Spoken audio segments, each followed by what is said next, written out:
Welcome, ladies and gentlemen. First and foremost, I wish you a happy, healthy, joyous, prosperous 2025. In the spirit of the new year, I wanted to create a video that I've been thinking about for a while, and I truly believe that there's a massive gap right now. At the moment, I feel that there's a gap.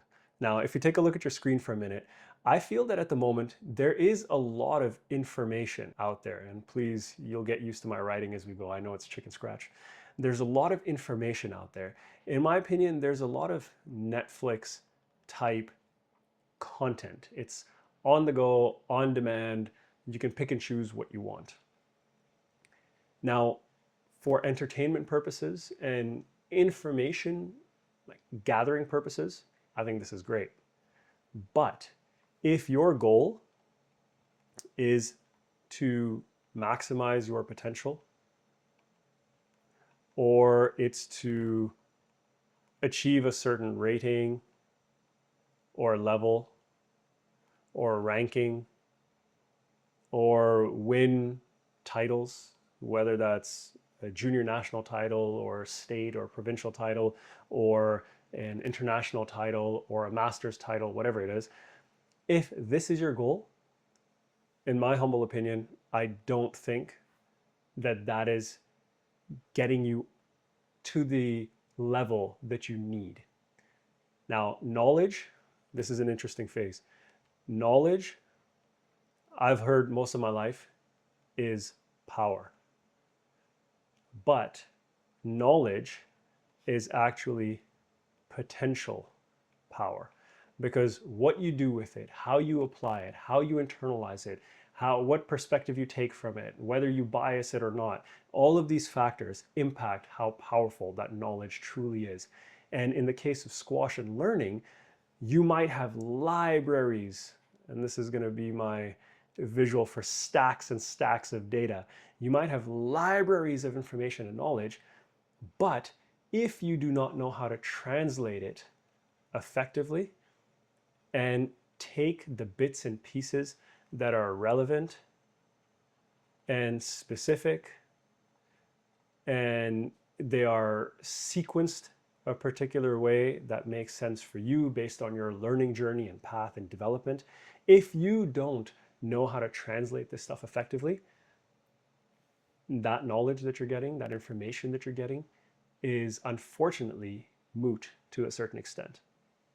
So what I would like to do in this video is share an analogy with you. I don't know if you've ever made puzzles, but I like to think of squash development similar to a puzzle. So now imagine, again, if you keep watching your screen here for a second, imagine you have this puzzle box, okay? You got this from the store and you want to create this puzzle, but there's no image on the box. How are you going to go about putting the pieces together if you don't know what the image is? Is that even feasible? Now, before you think I'm being ludicrous, this is what it's similar to in squash. You know that you need agility. You know that you need a quick first step, and that needs to be multi-directional. You know that you need fast hands. You know that you need, not only do you need power, but you need power endurance. You know that you need a powerful aerobic system, as well as power endurance ties into various anaerobic systems of different durations. Anaerobic, now I can spell. You know that you need the ability to focus and concentrate. And the list goes on and on. I'll give you one more specific. When it comes to your strength, not only do you need strength, but you need powerful concentric strength, which ties back into that quick first step, but you need very, very powerful eccentric strength, which is what allows you to decelerate when you're on the tee, or when you're lunging. You need a ton of core strength in order to be stable and balanced and actually harness and transfer that force from your lower body to your upper body, recovery, so on and so forth. Now, you know all of this. All of these things are pieces of the puzzle that you're looking to make. Some of these things are edge pieces. Some of these things might be corner pieces. And others will be, we'll say, center pieces. Forgive me, art is not my strong suit, but I think you get the point. Now, I know that there are all these pieces. In the same way you open up a puzzle, you see these, 500 pieces, for example, in a 500-piece puzzle.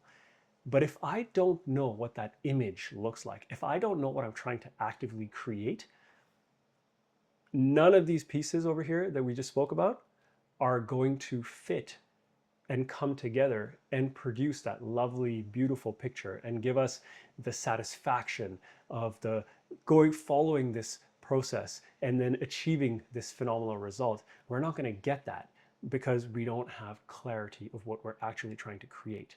And this, ladies and gentlemen, is my genuine point, is what is your style of squash? What is your brand of squash, however you'd like to think about it? What are your goals? Once you know these things, you can start creating this lovely picture over here. And maybe it's a meadow with beautiful leaves and birds flying around, whatever it is, you know what that picture looks like. Once I know what I'm trying to achieve in terms of my style, my brand, all of those things in a squash court, I know how to put the pieces of the puzzle together here, because there are certain things that have to go before others. There are certain mental attributes that have to be trained and developed before you can do anything. Otherwise, you run the risk of setting this low ceiling. And when you set this low ceiling, you'll start putting some things together and things will feel good. But depending on your aspirations, you're going to hit that ceiling. And then in order to break past that ceiling, you're going to have to go back and undo a whole lot of work, which takes a lot of diligent effort and a big time commitment. Now, the other piece with this is if you have never thought about your style, your brand, your goals. I should clarify, style and all of this, ideally, you want to connect this with your strengths. Now, once you have all of this, you can learn how to train efficiently and effectively. You might be thinking, well, how do I do that? Like, is there some magic formula? There is no magic formula because everything does take time and effort, but there are frameworks you can leverage. There are approaches that you can leverage. I've developed this pyramid of skill acquisition. I also have different frameworks that teach people how to learn efficiently and effectively, how to progress skills or regress skills, how to build consistency, how to build accuracy, how to manage nerves and pressure better. There are all these things that you have to be able to do. And this is, hours of conversation to get through the stuff, through examples and demonstrations and so on and so forth. But the challenge is, and this was the thing that I struggled with for most of my life, was number one, I didn't have appropriate guidance. And number two, I didn't know how to use my time effectively. So I was going about taking these pieces. I knew that I had to develop agility. I knew that I had to develop a quick first step. I knew that I need to develop power and power endurance, but I didn't know how these pieces of the puzzle fit into my style of squash.